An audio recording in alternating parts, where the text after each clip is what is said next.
quanto tempo? A partir de agora, vamos retomar, né, com as aulas de português comigo, né? Vocês estavam sendo acompanhados pelo maravilhoso Kleber, né? Mas agora a gente já vai precisar retomar, tá certo? Então vamos lá. Dentre os conteúdos estudados, vai ser necessário, né, fazermos uma revisão de tudo aquilo que foi visto, para que você possa sair do nono ano com o básico que você precisa saber, que o que é que todo aluno de nono ano precisa saber. Então, a partir disso, eu selecionei alguns conteúdos que a gente vai começar a revisar agora, tá certo? De antemão, lembrando que é indispensável que vocês sempre realizem a leitura do livro de vocês juntamente com a gramática para que possa complementar o estudo da videoaula, né? Qualquer dúvida, pode procurar lá no Classroom, tá bom? O assunto da nossa aula de hoje, pessoal, são as orações subordinadas. Então, a gente vai estudar durante 3 semanas, 2, esse assunto, tá certo? Antes de ir para o assunto em si, de orações subordinadas, a gente vai fazer uma pequena revisão com alguns termos da oração, tá bom? Porque é muito importante que vocês entendam o pré para chegar no conteúdo em si. Então, é muito importante que você saiba, dentro desse conteúdo, que é uma oração. Se você não sabe isso, fica um pouco complicado entender os outros conceitos mais avançados. Então, a gente tem conceitos básicos como frase verbal, que é a mesma coisa de oração, e frase nominal. A frase nominal vai ser um enunciado, vai ser um conjunto de palavras que ela não vai possuir verbo, ok? É constituída apenas de adjetivos, substantivos e assim por diante. A frase verbal, que é a mesma coisa de oração, é o quê? Um enunciado com sentido e com verbo. Então, vamos ver aqui um exemplo de frase nominal. Pois não, senhor. Senhoras e senhores. A gente pode ter também belo trabalho, criança. Bom dia. Então, tudo isso são frases nominais, porque não possuem verbos. Agora, exemplo da oração. Ivo viu a uva. O fato de ter o verbo ver transforma essa frase verbal, transforma essa frase numa oração, tá certo? Então, oração é toda frase verbal. Sempre tem que ter verbos. Associem. Oração, só existe oração se tiver verbo. Uma observação.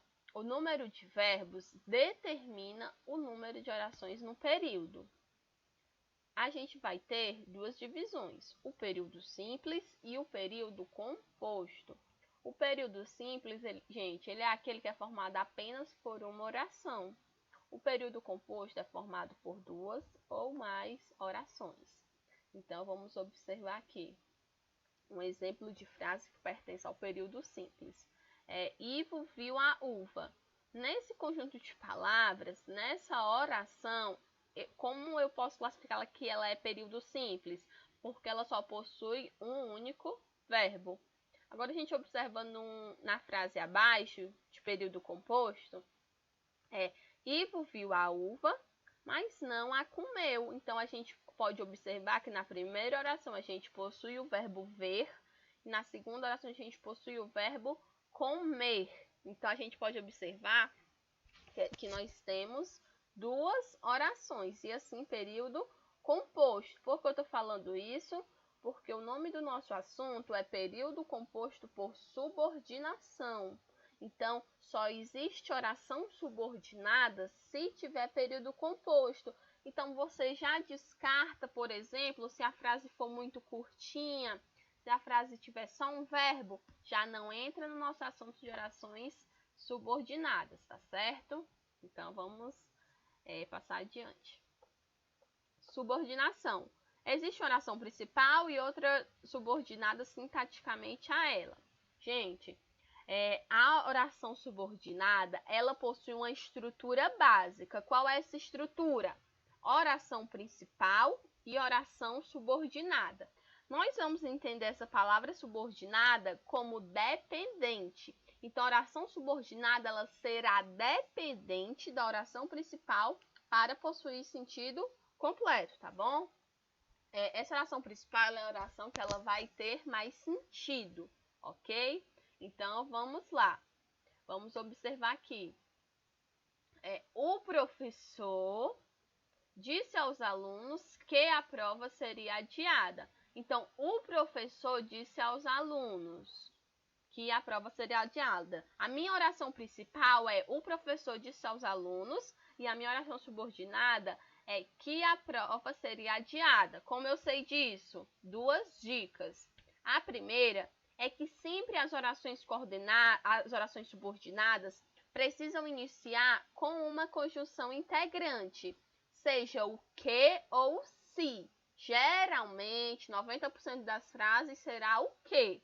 Então, como eu estou vendo que a prova será adiada, eu estou vendo o que? Está iniciando ali ela. Então, por isso, o que a prova seria adiada é minha oração subordinada, ok? Essa é a primeira dica. A segunda dica para a gente saber quem é a principal e quem é a subordinada é adicionar 2 palavrinhas. Aliás, o isso ou disso. Então, eu vou adicionar essas 2 palavrinhas ao final de no início ou no final de cada oração. E a gente observa qual das 2 possui mais sentido. Amanda, não entendi nada. Como assim? Vamos observar. O professor disse aos alunos isso. Isso que a prova seria adiada.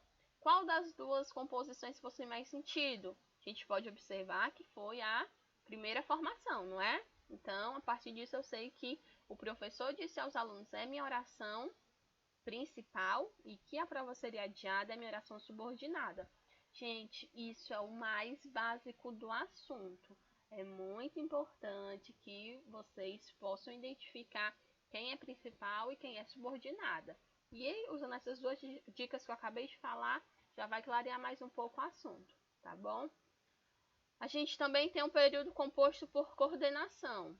Se a subordinação ela vai haver uma oração dependente da outra para ter sentido completo, a coordenação não há isso. A gente vai ter orações coordenadas, orações independentes. Cada uma possui o seu sentido próprio, caso sejam separadas. Por exemplo, Ivo viu a uva, não a comeu, jogou-a fora. Então, aqui eu tenho 3 orações, cada uma vai ter o seu sentido básico, não dependendo uma da outra para ter sentido completo. Então, na coordenação, a gente não vai ter isso de oração principal. É como se todas fossem principais, pois todas possuem seu sentido completo, tá certo? Vamos lá. As orações subordinadas, pessoal, elas são divididas em 3 grupos. Nós temos as orações subordinadas substantivas, nós temos as orações subordinadas adjetivas e nós temos as orações subordinadas adverbiais, tá certo? Então, o que é que acontece? Dentro das substantivas, nós temos 3 classificações, ok? Aí a gente vai ver um pouquinho hoje sobre cada uma delas. Eu coloquei aqui esse exemplo e a gente vai analisar sintaticamente cada parte dessa oração, iniciando pela frase inteira. Certamente é necessário que intervenhas na política da empresa. Certamente é necessário, é a oração principal. A partir do que, gente, já vai ser a oração subordinada. Então, a oração subordinada substantiva vai ser que intervenhas na política da empresa, ok? Tem muitas questões nas atividades que é só para você identificar qual é a principal e quem é a subordinada.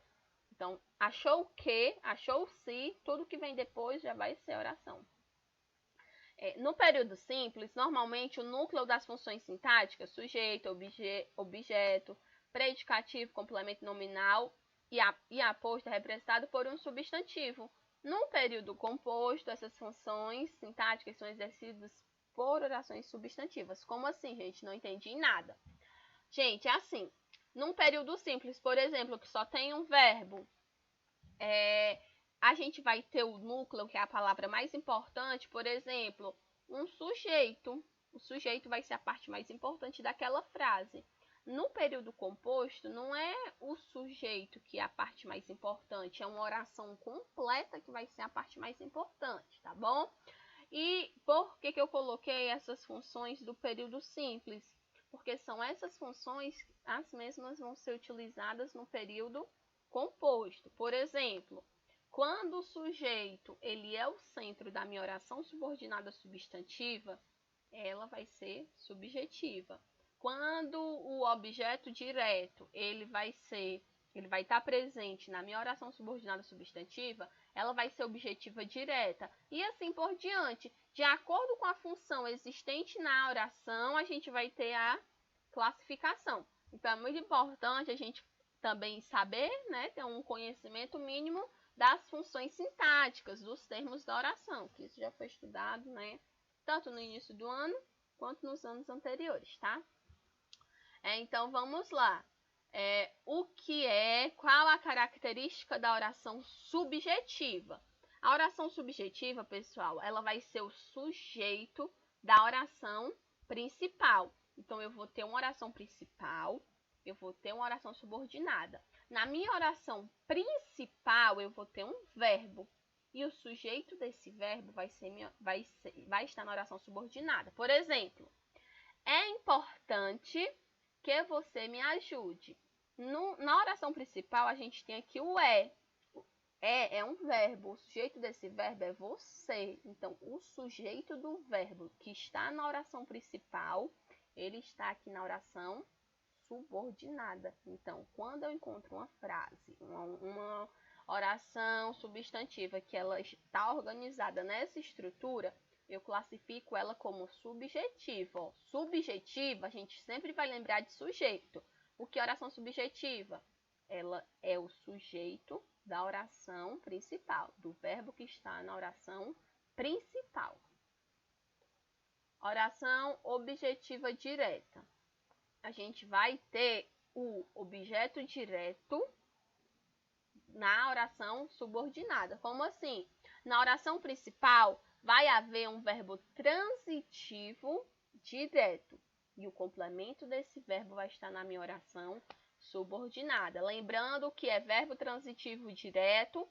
Verbos transitivos, pessoal, são aqueles que precisam de complemento. Então, é obrigatório sempre colocar um complemento. A gente tem os transitivos diretos e indiretos. Transitivos diretos são aqueles complementos em que não há preposição no complemento. E os transitivos indiretos vai haver preposição nos complementos. Quais são as principais preposições? A gente tem o de, o para, com, sobre e entre outras. Então, a objetiva direta, o que é que eu vou ter? Um verbo transitivo direto, no caso, espero, e o objeto desse verbo, o complemento dele está na oração subordinada. Então, espero. Espero o quê? Que você me ajude.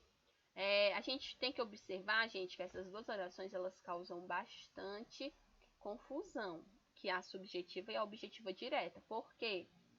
Ambas, na oração subordinada, a gente vai ter um sujeito aqui, ó. A gente tem um espero e a gente tem um você. Então, eu posso imaginar que ela pode ser subjetiva também, porque o sujeito desse verbo vai estar aqui. Mas aí, como é que a gente faz para saber se ela é objetiva direta ou subjetiva? A gente analisa a oração principal. A gente observa se vai ter algum sujeito na oração. Se não tiver nenhum sujeito na oração principal, ela é subjetiva, porque o sujeito é sempre na subordinada. Se tiver algum sujeito na oração principal, que é no caso aqui, espero, ela é objetiva direta. Como assim, Amanda? Eu não entendi. Amanda, não tem nenhum sujeito aqui, é só espero. Tem, gente. Espero. Quem é que espera?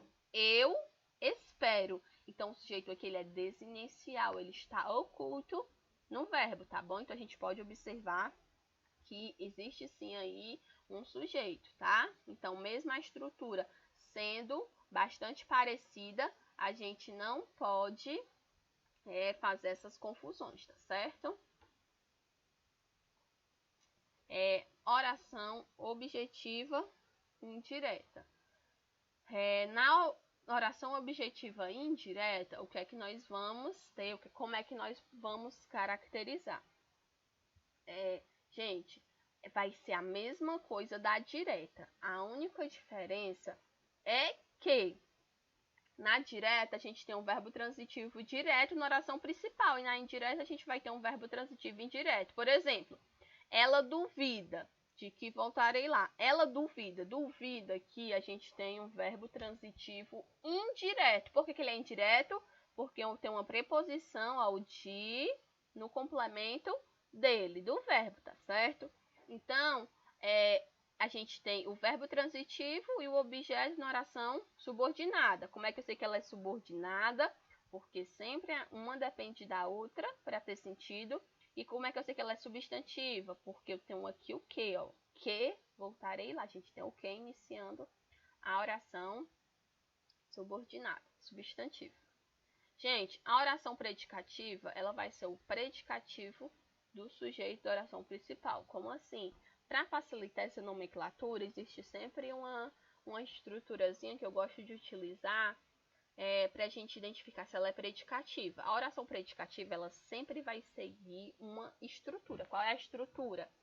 Sujeito, verbo de ligação, oração subordinada. Sujeito, verbo de ligação, oração subordinada. Sujeito, verbo de ligação e assim por diante. Como assim, Amanda? Não entendi. A verdade, sujeito, é verbo de ligação que ela mentiu oração subordinada. Então, sempre que você encontrar uma frase nessa estrutura, ela vai ser predicativa. Então, a gente tem, por exemplo, aqui. Amanda, como é que eu vou saber os verbos de ligação? Gente, tem que estudar, tem que ler.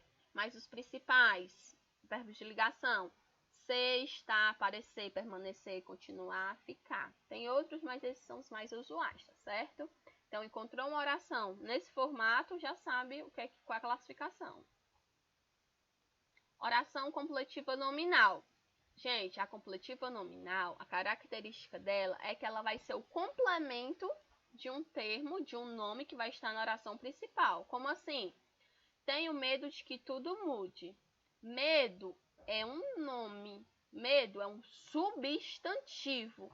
E por ser complemento nominal, ele precisa, né, de um complemento, obviamente pelo nome. Tem que ter preposição obrigatoriamente também, que essa classificação ela também é muito parecida com a objetiva indireta. Como é que faz para distinguir qual é qual?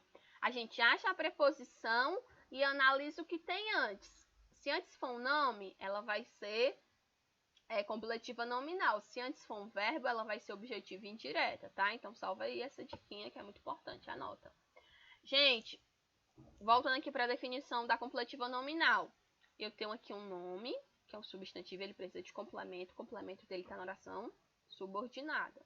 Está aqui a minha preposição e está aqui o complemento. E por fim, a gente tem a oração apositiva. O que é oração apositiva? Ela vai ser o aposto da oração principal. Ela vai ser a explicação de um termo que vai estar na oração principal. Por exemplo, só desejava isso, que o inverno passasse. Que o inverno passasse é uma explicação para retomar o termo isso. Gente, a apositiva é a mais fácil, porque geralmente em quase todas as atividades, ela vai ser identificada por esses dois pontos. Então, achou os dois pontos, automaticamente você já vai saber que ela ali é uma oração apositiva, tá certo? Vamos finalizar a aula. Qualquer dúvida, procura no Classroom. Aula que vem a gente vai resolver alguns exercícios juntos para fixar isso que nós aprendemos hoje, tá certo? Tchau!